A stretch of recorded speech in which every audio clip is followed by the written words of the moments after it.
해삼이 러시아 한인 예술단 내한 공연의 역사적 의의에 대해서 알아보겠습니다.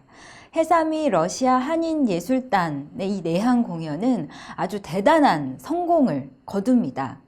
그 이유에는 여러 가지가 있겠는데요. 첫 번째로는 러시아는 수준 높은 예술의 나라라는 긍정적인 이미지가 있었습니다. 당시 언론을 보면 우리 수준 높은 러시아에서 온 동포들 이라는 표현이 있는데요. 당시 우리나라에는 이 러시아의 수준 높은 예술을 꼽고 있었던 것 같습니다. 두 번째로는 러시아에서 나고 자란 한인들의 공연에 대한 호기심입니다. 이러한 수준 높은 예술의 나라에서 나고 자란 이 동포들의 수준은 어떠한지 우리 관객들이 궁금했었던 것 같습니다.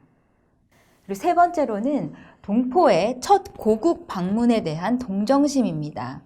가는 곳마다 이 러시아에서 자라기 위해서 고초를 겪은 이야기들이 많이 언론을 통해서 공개가 됐는데요. 그런 동정심에서 많은 관객들이 몰린 것이 아닌가 합니다. 그리고 당시에 러시아에서 이미 흥행이 검증된 러시아의 민속춤, 또 유럽의 민속춤과 음악들이 레파토리로 자리를 잡아서 많은 관객들의 호응을 얻었습니다. 따라서 당시 우리나라 사람들이 어떤 공연을 좋아하고 또 흥미로웠을까를 고려한 관객의 수준과 흥미를 고려한 눈높이 맞춤형 공연이 바로 해삼이 러시아 한인 예술단 내한 공연의 작품들이었습니다. 마지막으로 이 예술단 단원들이 비전문가였지만요, 전문가를 능가하는 수준급 실력을 가졌다는 것입니다. 앞서 말씀드린 채 엘리자베타도 매우 수준 높은 춤 실력을 가지고 있었지만 김 니콜라이 같은 경우도 바이올린 연주 실력이 매우 출중했다고 합니다. 1902년 대한제국의 애국가를 작곡한 프란츠 에케르트의 수제자이면서 군악대장을 맡고 있던 배구용 선생은 이 김 니콜라이의 연주를 듣고요. 우리 조선에서는 당시 이러한 바이올린 실력을 가진 사람은 없다라고 말할 정도로 이 김 니콜라이의 연주 실력을 극찬했다고 합니다.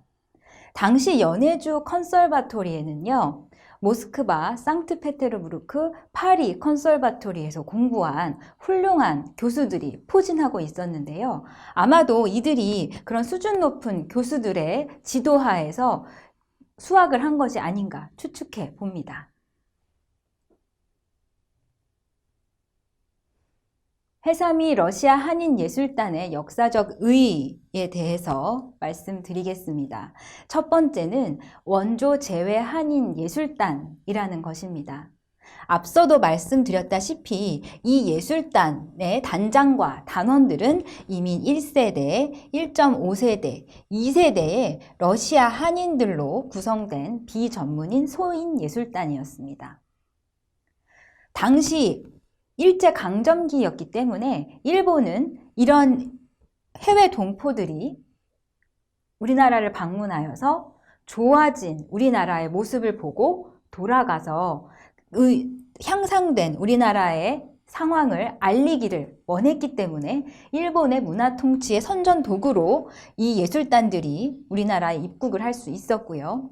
이 러시아 한인 예술단을 시작으로 일본의 관성예술단, 그리고 이승만 대통령이 단장으로 온 하와이 모국 방문단 등 다른 한인 예술단들의 방문을 이끌게 됩니다.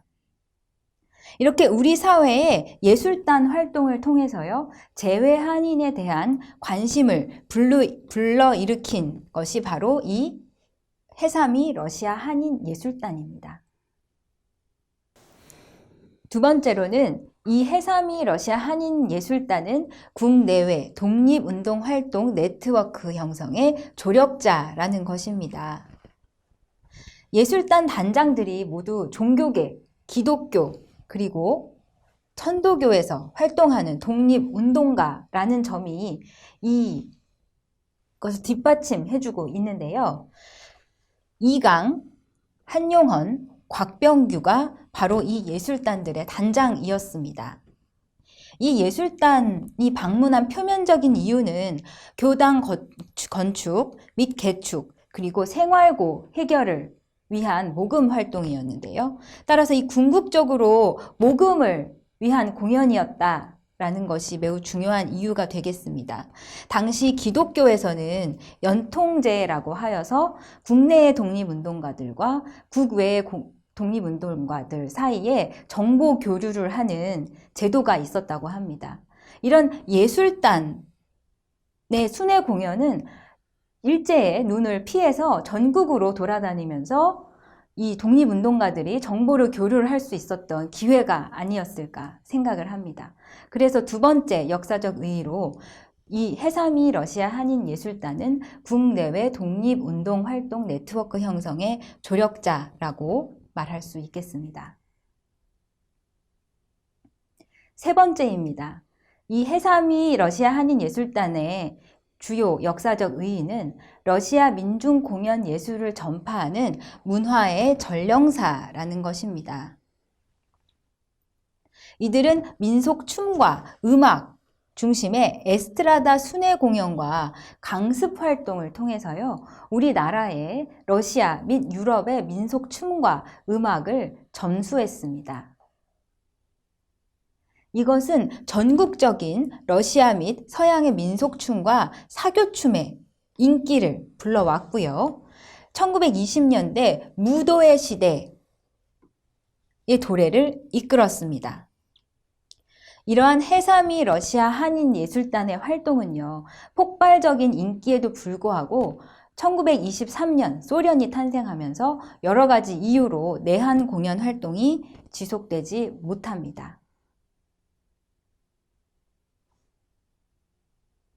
해삼이 러시아 한인 예술단 내한 공연의 영향에 대해서 알아보겠습니다.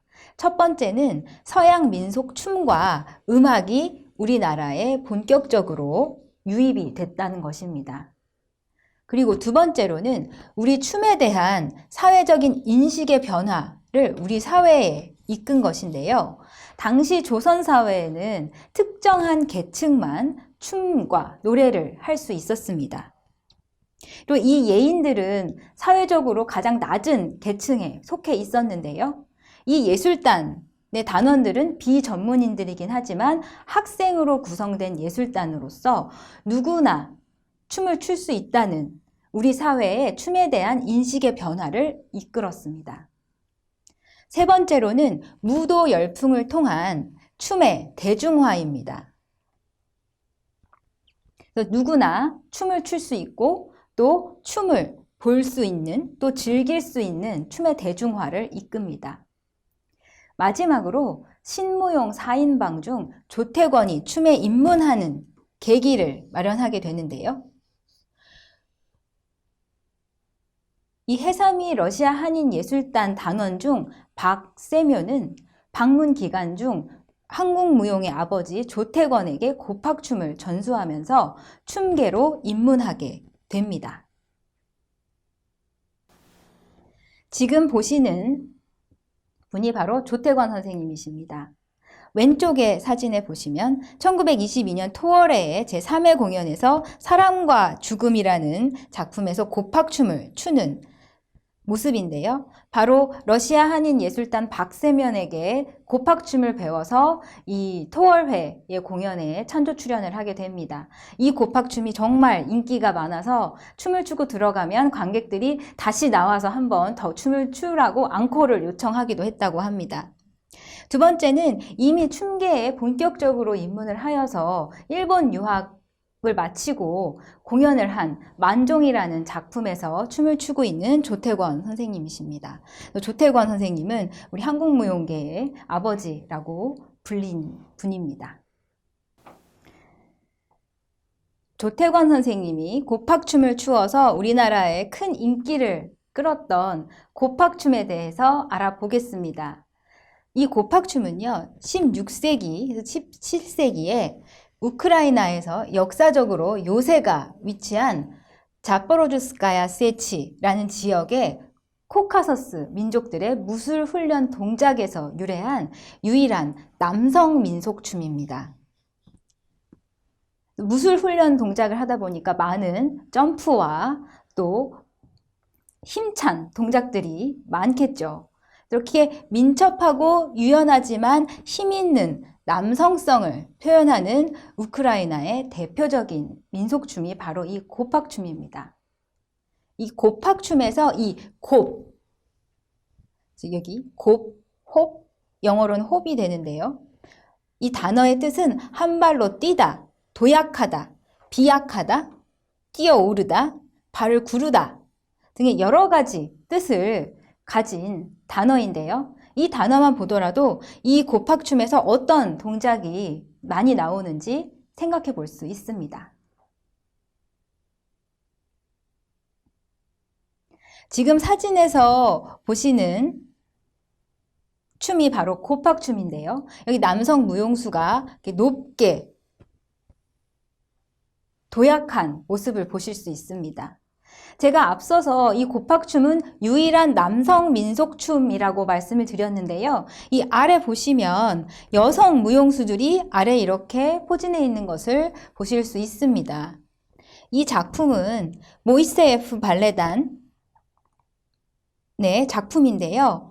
무대에서 남성 무용수들이 계속 이렇게 점프를 하고 역동적인 동작을 하게 되면 매우 힘들기 때문에 극적인 연출을 위해서 여성 무용수들이 나와서 조금 연출을 하는 장면입니다. 러시아의 이 모이세예프 민속 앙상블의 고팍춤은 매우 유명한 작품으로요. 여러분들께서 참조 링크에서 보시면 좋을 것 같습니다.